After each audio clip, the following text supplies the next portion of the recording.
Economy matters के segment में आपको ये बताएं कि बढ़ता तजारती खसारा मुल्की इस्तेहकाम के लिए अब खतरा बनने लगा है। हम ये देख रहे हैं कि दरामदात में बेहद इजाफा हो रहा है, जबकि मसला संगीन हुआ यहाँ कि जब बरामदात में हम देख रहे हैं कि कमी बढ़ती जा रही है। इसकी बड़ी वजह क्या है, इस पर आज हम बात करेंगे। हमारे साथ गेस्ट मौजूद हैं, एक्सपोर्टर और चेयरमैन पार looms owners association Wahid Khalique Rami साहब। बहुत शुक्रिया वहीद साहब, आपने सुबह सुबह हमें वक्त दिया।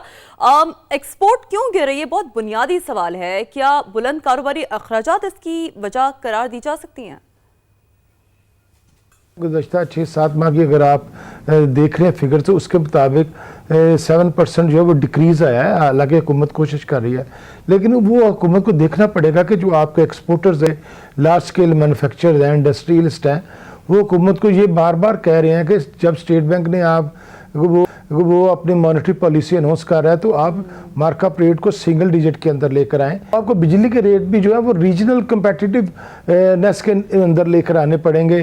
तो उनका रेट अगर 7 सेंट है, 6 सेंट है, और वो उसके बेतहाशा जो है इंसेंटिव्स दे रहे हैं इंडस्ट्री को, एक्सपोर्ट्स को, तो उन्हीं की जो है तर्ज के ऊपर आपको अपनी इंडस्ट्री को जो है वो आगे लेकर चलना पड़ेगा, उनको टिप्स देने पड़ेंगे ताकि हमारी इंडस्ट्री चले। इसके लिए हुकूमत को मैं समझता हूँ कि बहुत सारी चीज़ों के ऊपर एक लार्ज स्केल के ऊपर थिंकिंग की ज़रूरत है, लार्ज स्केल के ऊपर लोगों को अपने साथ मिलाने की और उनको गाइडेंस देने की ज़रूरत है। भाई साहब, हुकूमत जैसा कि उन्होंने बिजली का रेट भी कम किया, फिर पॉलिसी रेट भी हम नीचे लेकर आए, वो बात आपकी सही कि सिंगल डिजिट में नहीं आया, लेकिन ये टेक्सटाइल की जो एक्सपोर्ट्स हैं इसमें सिर्फ 1% इजाफा होना खतरे की बात नहीं है आपके ख्याल में?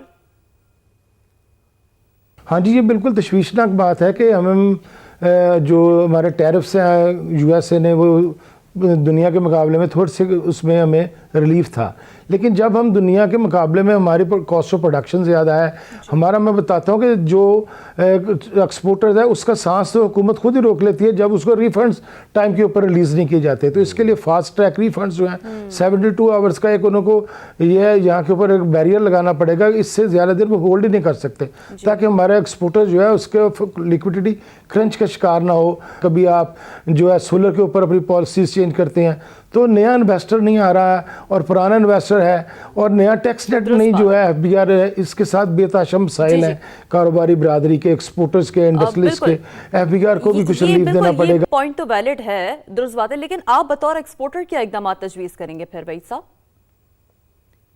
हाँ जी, एक तो जो फ्लड था ये एक बड़ा हौलनाक किस्म का, ये एक पाकिस्तान के ऊपर एक मैं समझता हूँ कैलेमिटी नाजिल हुई, लेकिन उसको रिकवर भी किया है। उससे उसका जो हमारी एग्रीकल्चर थी, इसकी एक्सपोर्ट्स यकीनन मुतासर हुई हैं, पर्टिकुलरली हमारी कॉटन बेल्ट के ऊपर भी जो इसके मनफी असरात मरतब हुए हैं हमारे, और ख़ास तौर पे हमारी जो एग्रीकल्चर थी वो इससे तबाह हुई है।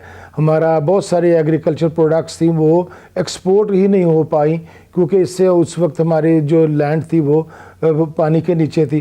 तो इसके लिए वाटर रेजर्वायर्स बनाने की ज़रूरत है ताकि हम सस्ती बिजली भी हमें मिले और हमारी वो जो एग्रीकल्चर है उसको उस वक्त पानी मिले जब उनको ज़रूरत होती है। तो ठीक है, फ्लड से भी काफ़ी नुकसान हुए हैं और साथ में हम अभी भी रीजनली कंपैरेटिव नहीं है। बहुत शुक्रिया भाई साहब, आपने हमें शो में ज्वाइन किया, अपना कीमती वक्त दिया।